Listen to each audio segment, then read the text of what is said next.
Yeah. Okay. So I just wanted to yeah. So I just wanted to go through this example one. So firstly, um, the like so obviously the continuous complex valued functions on a compact Hausdorff space are themselves a Banach algebra where the norm is the standard norm and multiplication is pointwise. There, the Gelfand transform is the prototype of the Gelfand transform we will be dealing with in the next in my presentation. So there, the Gelfand transform is just where we take a point in X and we evaluate F at that point. The reason this works is because if you take a maximal ideal in CX, for instance, then that maximal ideal is necessarily generated by all the functions which vanish at a particular point. So if you take the common zeros of that maximal ideal, then that common zeros happen to be exactly 1 point. So I'm not going to go through the proof of that, but the point is that that point is sort of like a representative for an operation of the Gelfand transform. So technically, the Gelfand transform would be from A hat to the A hat to C of A hat, right? So in this case, A hat happens to be the same as X because the maximal ideals are in bijection with X. So that is what we will see in my part of the presentation. Another example I wanted to go through once is this. So when you take A to be L1Z, L1Z has obviously has an L1 norm, but it also has a multiplication structure given by convolution. By convolution, I mean you take the so you write so if you write out say X in a series like this, then you pretend the En are basically a power series, and you multiply them and you collect terms as if you're collecting terms in a power series. So essentially, what you will get is that xn y m minus n summed over all n belonging to z will be the coefficient of em. So that sort of convolution is the operation that makes L1Z into a Banach algebra. And in that operation, notice that E1 to the power n happens to be En, because if you as in, by definition, if you treat E1 like it's the generator of a power series, like it's the X of a power series, then X to the power n will be the nth basis. But so now I just wanted to state that for this to actually be a power series, you necessarily need that the value whatever value you put for E1 is on the unit circle. Meaning that if or more explicitly, if I want to take a complex homomorphism from the Banach algebra L1Z to the complex plane, then I will need to send E1 to somewhere, and that E1 will that image of E1 will determine where all the other series go, because then En will have to be sent to Z to the power n, and so on. And now the issue is that we already know that, for instance, if phi belongs to A hat, then the norm of phi is less than equal to 1, meaning that phi of En is less than equal to 1 because the norm of En is 1 in L1Z. But this means that whatever Z I picked for the image of E1, every power of that is less than equal to 1, both positive and negative powers. The only way this can happen is if the norm of Z is in fact 1, because otherwise it would either blow up or go to 0. So that means that Z has to be on the unit circle. And in fact, if you choose some Z on the unit circle, then the series that you get, uh, xn summation Z to the power n, is absolutely convergent by definition, because xn was an L1 sequence, and that series will be the image under phi of some of x. So say if x is equal to xn en, then the image under phi will be exactly xn z to the n, summed over all integer z, integer n. Sorry.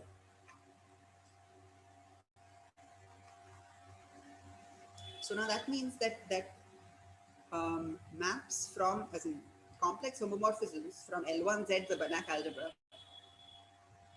to C, are exactly parameterized by the elements of the unit circle.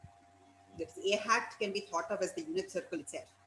In fact, the topology you get from the weak star topology is in fact the same as the unit circle in the subspace topology. But the point that I'm trying to make is a bit more general. So there's a more general theme at work here, which is where I will start sharing my slides now.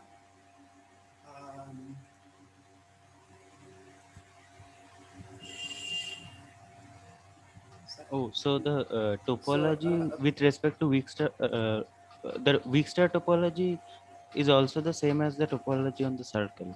Is that? I mean, yes, yes. So the way that you get that is that so okay. I need to describe the identification a bit later, but okay, okay, yeah, uh, yeah, yeah, I will not actually prove that the topology is the same. yeah. That But that has to. I guess that some work is needed for yeah, that. Yeah, that would yeah, take some time. yeah. Yeah. Okay, so I'm just going to present this. Okay.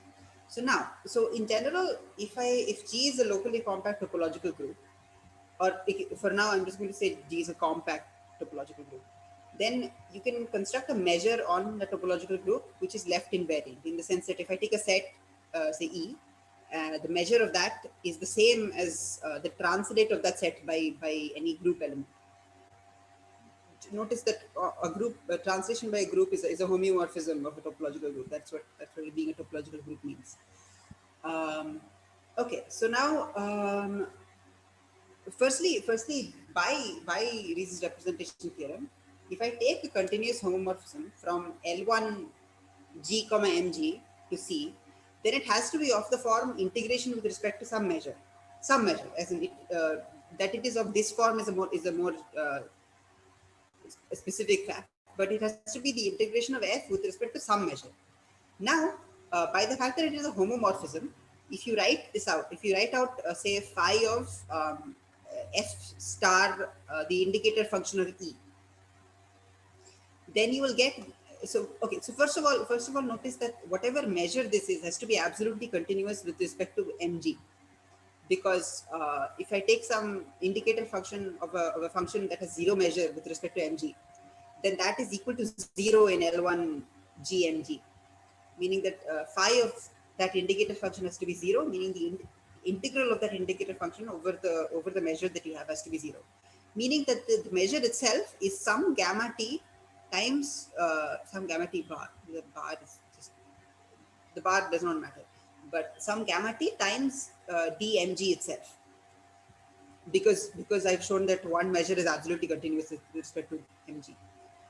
Um, yeah, this is just what is the derivative, the measure derivative. I forget the name. Sorry. But the point I'm going to make here is that this gamma t is very special. So by the fact that phi is a complex homomorphism, meaning that it takes products to products, gamma has to be a homomorphism itself. So I've not proved it full because the book has also not proved it in full.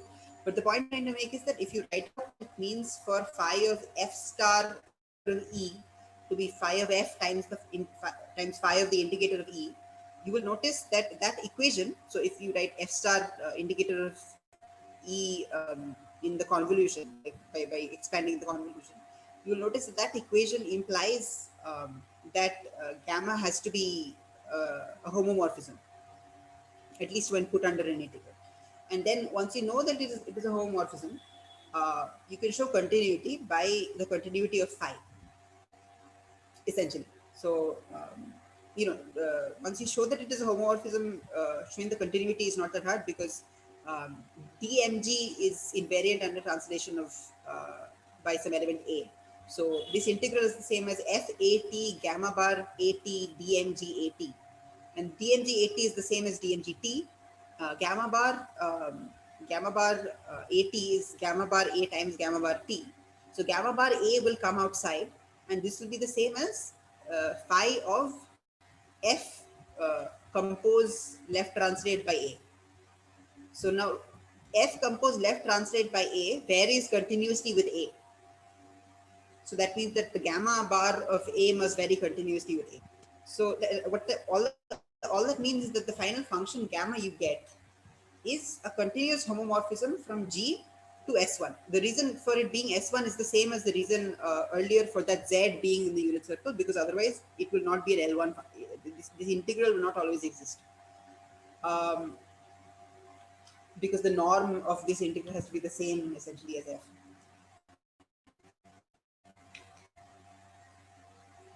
Yeah, and in fact you can even get that from the result that mod of phi has to be less than equal to 1. But yes, so now this says that every complex homomorphism from L1G to complex plane is given by some phi gamma f, which is integral with respect to some continuous homomorphism from G to S1.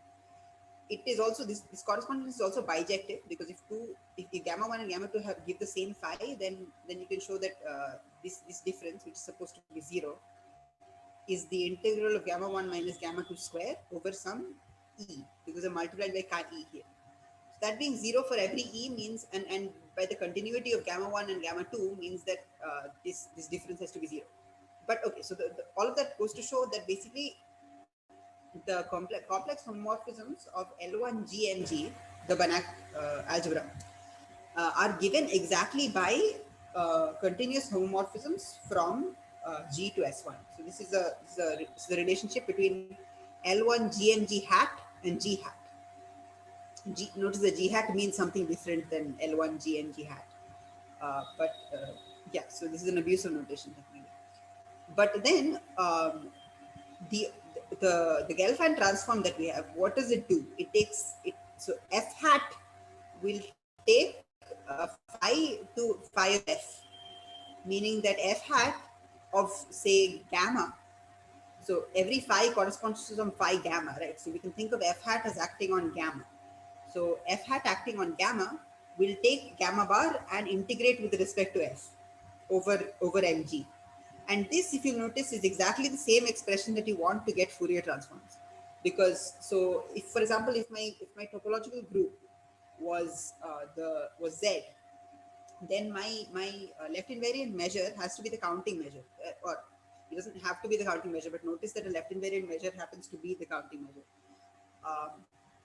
a scaling of the counting measure. So given that it is a scaling of the counting measure, this integral will be exactly f evaluated at n summed over times e to the int summed over all integers n, which is exactly the expression. This is exactly the expression that we obtain for complex homomorphisms from L1Z to C. So that Fourier transform, the Fourier transform of f, is the same as the Gelfand transform of f for Z. For the real line also, the measure will then be the Borel measure. So you'll be integrating ft e to the ixt over all t, and that will give you well, that will give you yeah. So in that case, the gammas are in correspondence with the x's. So that will give you the f hat applied to gamma or f hat applied to x is the Fourier transform of f with respect to at x. Sorry. Similarly for R mod Z, or rather for the circle group, like for S1, as in for that you need to take the arc length on the circle, and you need to take e to the 2 pi I kt. The reason for this is that if you want to take a homomorphism of R mod Z to the complex plane, you need for one to go to like the class of 1 mod Z to go to the same thing as the class of 0 mod Z. So it needs to loop around. So it needs to be on the circle, but it needs to loop around with every integer. Yeah. So now, and these give rise to the Fourier transform. So the reason I'm bringing this up is because the Gelfand transform, while it looks entirely sort of categorical, while it looks like it has no information associated with it, it's just taking an element to the evaluation map of that element. It actually gives rise to some very complex mathematics, like very powerful mathematics is the point of this example. Now I'll move on to C-star algebra. So the definition of C-star algebra we've seen in class. So C-star algebra is a Banach algebra that is equipped with an involution. By an involution, I mean a linear map, a conjugate linear map. So that means that if you take alpha x plus y and star the whole thing, you will get alpha bar x star plus y star. That means that it takes complex numbers to their conjugates and it distributes over addition. It is an order 2 anti-automorphism. By this, what I mean is that x star star is x and x star y star is yx whole star, meaning it flips the order of multiplication and it is of order 2, meaning x star star equals x. Like it is inverse to itself. And the last one is the important part, satisfies the C star identity. So the point is that using this identity, we will rework some of the intuitions we have for bounded operators on Hilbert spaces inside the C star algebra. So notice that the C star algebra is purely abstract. This is just some Banach algebra, and there is no real concrete realization of what the elements of that Banach algebra are. So using this C star identity, we will rework some of the intuitions we have about operators on a Hilbert space in the completely abstract algebraic setting. So now the spectrum of the C star algebra we have already defined, and it is the set of non-vanishing algebra homomorphisms from A to C. We have also seen already that they are bounded, specifically the norm is bounded by 1, and they respect, so okay, we will see later that they respect the involution. We have not seen that yet. And they are unital, meaning that if there is a, so everywhere I've assumed that the Banach algebra is unital. So they must take 1 to 1, because you know, if there is some x for which phi x is non-zero, then phi x is equal to phi x times phi 1. So you can cancel phi x from both sides, you get phi 1 is equal to 1. Okay, so now this is, so I will prove specifically the Gelfand-Naimark theorem for commutative unital C star algebras. What this theorem basically says is that commutative unital C star algebras are all of the form complex valued functions on a compact Hausdorff space. Specifically, the compact Hausdorff space in question is A hat. A hat has been given a topology that it inherits from the weak star topology. And in that topology, we have already seen in Scientific talk that it is compact in Hausdorff. The complex valued functions on that compact Hausdorff space, we will show that there is an isometric star algebra isomorphism from A to that, meaning there is an isomorphism of Banach algebras. This isomorphism respects the star operator, and it is isometric, meaning that the norm of x is the same as the norm of gamma x. In fact, we also know exactly what the transform is. It is the Gelfand transform. So we have already shown that the Gelfand transform is in fact a C-linear contractive Banach algebra homomorphism from A to C of A hat. We have already shown that much in Shanton's talk. So the part that we need to show is that for C star algebras, gamma is in fact, it respects star, it is isometric, and in fact is surjective. So it will be an isometric star algebra isomorphism. Okay. So now, also, just by the way, we already know that for unital A, which we've assumed all of our algebras are unital, A hat is compact. So these are the complex valued functions on a compact Hausdorff space. So we will have exhibited a concrete version of the abstract commutative unital C star algebra. This has a similar flavor to the GLS representation talk, where basically we were trying to represent C star algebras in general by their actions on various Hilbert spaces. So we are trying to take an abstract object and make it into a concrete representation. Okay, so now we will show that it is a star morphism, it is isometric, and it is surjective. So for this purpose, we will require a very special function, which is e to the itz. Now, e to the itz a priori makes no sense, because we don't have a functional calculus we haven't defined what it means to take a functional calculus for a Saraton joint operator we haven't defined it in this talk, we have defined it bit in class. So what this means in particular, I am defining e to the itz to be the series representation of e to the itz, meaning sum from n equal to 0 to infinity itz to the power n divided by n factorial. And now we know that that converges uniformly, but that converges in norm, in the operator norm, or rather uh, in the norm of the C-star algebra, because you can compare it with the same series for actual complex numbers, because the norm of any partial sum, like any the partial sum from n to m, is bounded above by the same norm for t mod z. It's like t mod z to the power n by n factorial summed from a to b, and that tail sum vanishes because that tail sum vanishes for complex and real numbers.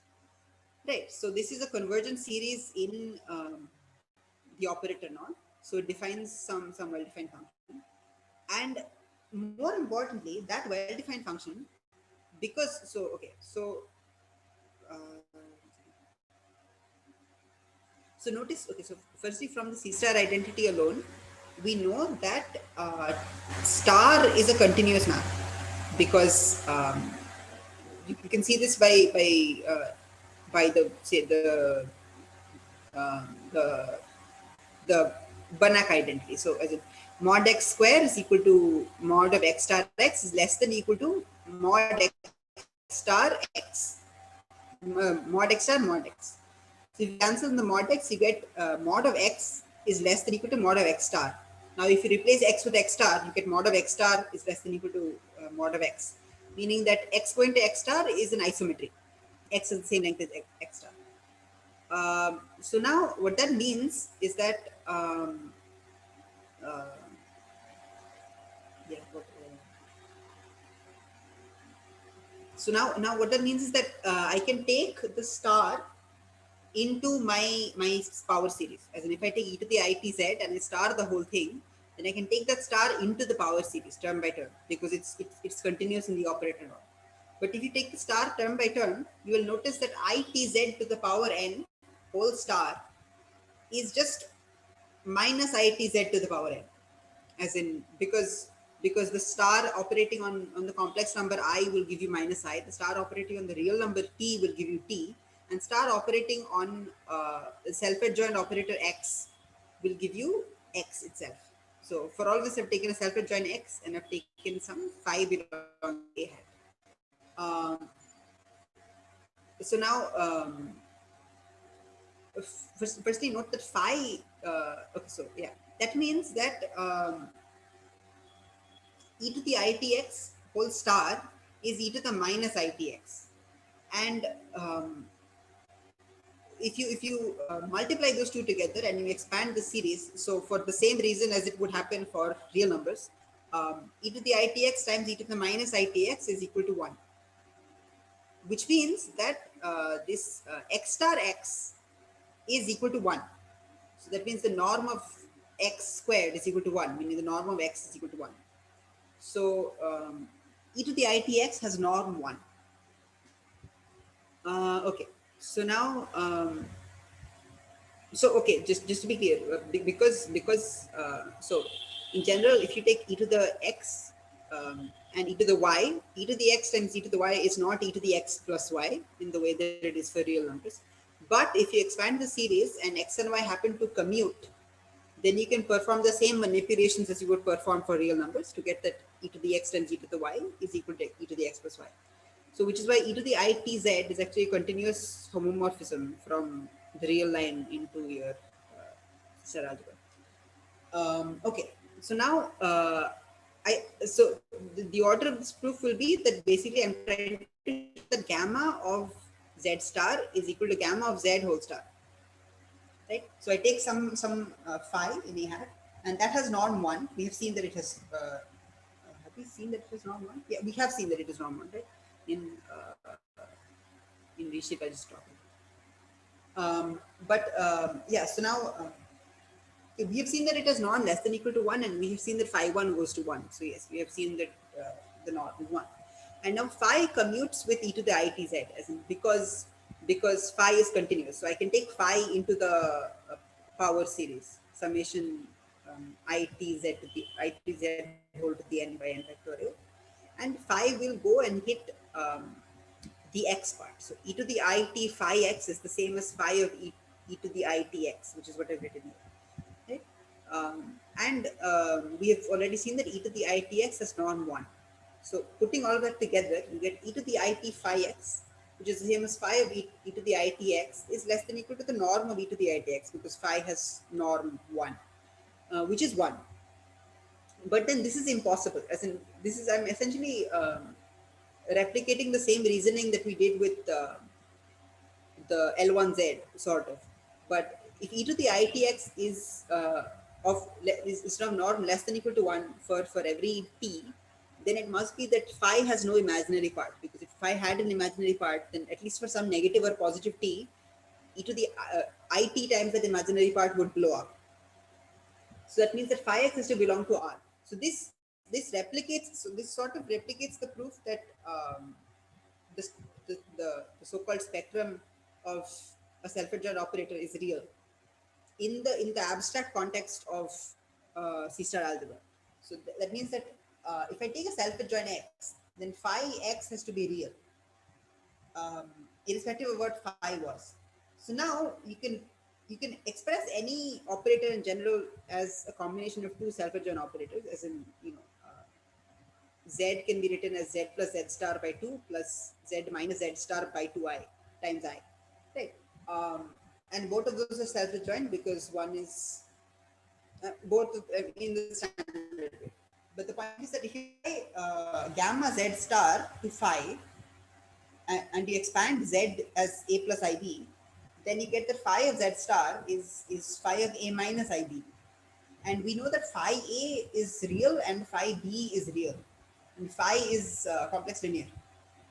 So then phi a minus I phi b is the conjugate of phi of a plus ib, which is the conjugate of phi of z, which is to say that which is gamma z conjugate applied to phi, which means that gamma commutes with star.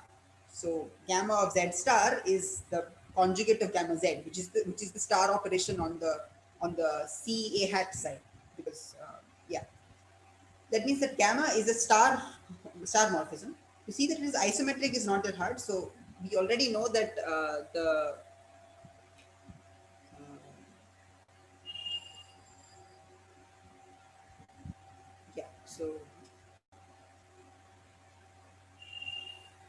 yeah. So for so the point is that we can replicate the same proof that we have for self-adjoint operators, uh, like the spectral radius is equal to the norm in the case of a C-star algebra because of the C-star identity.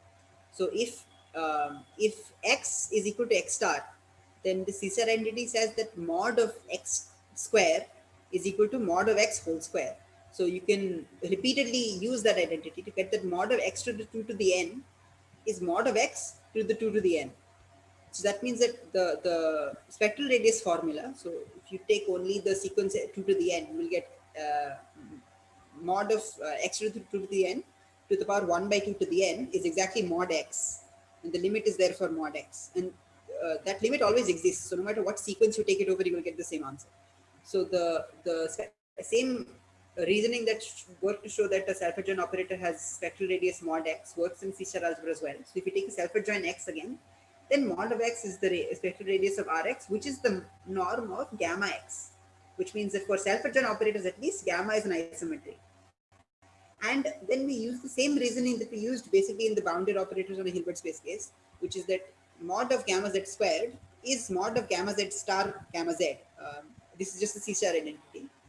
And notice that gamma z star gamma z is a self-adjoint operator, or rather, because we know that gamma is a star homomorphism, we know that gamma of z star is gamma of z star. So we can take both of them in to get gamma of z star z, and z star z is self-adjoint. So this is the same of norm as the norm of z star z, which is the same as norm of z whole square. This gives that gamma is an isometry in general. So this shows, if you want, it's an isometry. It also shows that it's an injection, because if gamma x is 0, then x also has like 0, and therefore it's 0. Okay, last we need to show that it is surjective. So because gamma is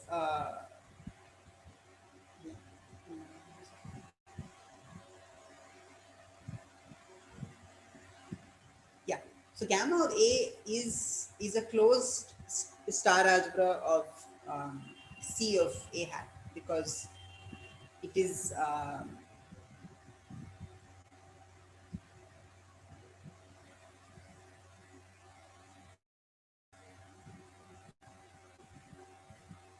okay. So firstly, in C of A hat, we have the Stone-Weierstrass theorem, meaning that a closed star subalgebra which is non-vanishing and which separates points is the whole algebra, which is what we'll use here.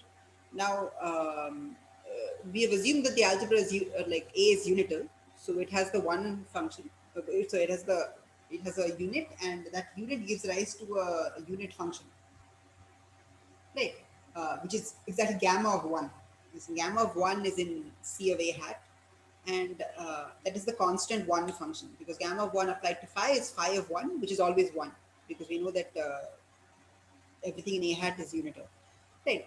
So it has the constant 1 function, and it is point separating for like very like reasons entirely unrelated to what setting we're working with. It is just that if for all x, gamma x of phi 1 is equal to gamma x of phi 2, that is to say phi 1 and phi 2 cannot be separated, then phi 1 and phi 2 are the same function.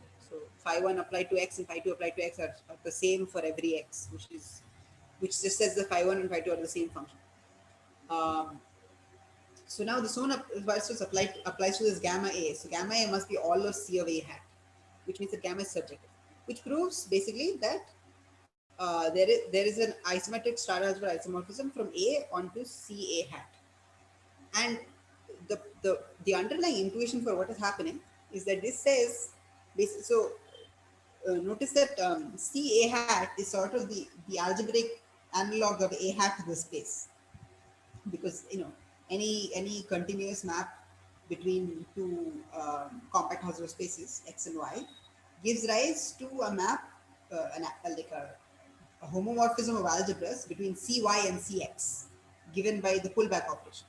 Right? So cy and cx or cx is sort of the algebraic analog of x, the space, x the compact Hausdorff space, and this is essentially saying that commutative unital C-star algebras are all analogs of some compact Hausdorff space. So compact Hausdorff space and commutative unital C-star algebras basically are the same. As in, so this has only proved that as objects they are isomorphic, but there is a deeper theorem, which is that you know if I took a basically the point is that the Gelfand transform was not defined with respect to any specific C-star algebra A, as in it is just taking an element to its evaluation, which is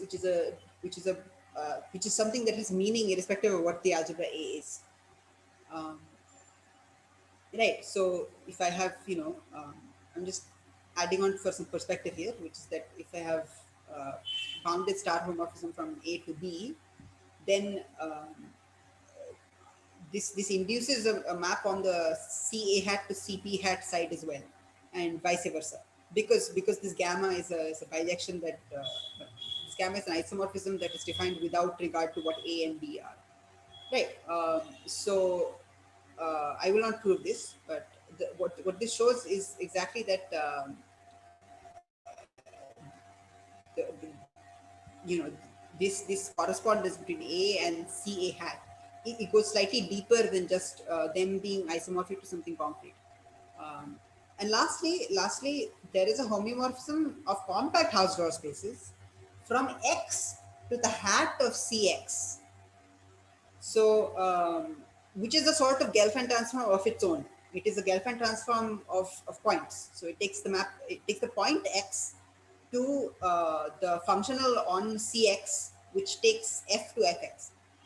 And this is surjection for the same reason that I told you earlier, which is that maximal ideals in Cx all correspond to functions that vanish at some point. Um, and yeah, and it is injective for the same point separating reason. If x maps to the zero functional, then x is a point at which all of cx is zero, which is impossible for a non-vanishing algebra, right? Um, yeah, so in fancy language, what we've just shown is that the correspondence, so this is I'm applying c first, then I'm taking a hat. And earlier the theorem we had was I'm taking a hat first and then applying a c. And so there's this isomorphism between a and c, and there is another natural isomorphism between x and cx hat. Well, the hat of cx. Um, which basically is saying there is an equivalence of categories, which I have not given a full proof, but I've given a full proof of only the commutative unital part, commutative unital C-star algebra part. Yeah, so this shows that there is a contravariant equivalence of categories. Contravariant because maps from xy become maps from cx, and maps from a to b become maps from b hat to a hat. So the way to see that they become maps from b hat to a hat is because if I have a functional on b hat, then if I pre-compose by a map from a to b, I get a functional on a hat. Sorry, if I get a functional on a. Sorry, if I have a functional on b, I pre-compose the map from a to b, then I get a functional on a. So so yeah, so these are flipping isomorphisms between.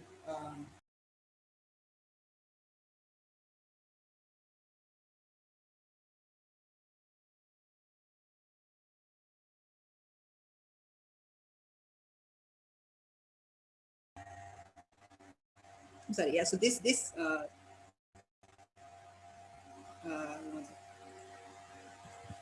yes, sorry. This sets up a way to intuitively think of general unital star algebra as being an expansion of what it means to be a compact Hausdorff topological space. So what that means is still being debated. There is an entire field of non-commutative topology that treats C-star algebras in general and thinks of them as generalizations of compact Hausdorff topology spaces. Yeah, so that is the end of my presentation. Thank you.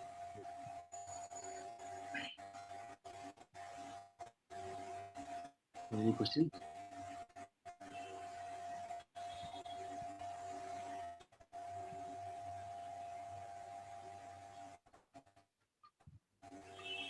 No, sir.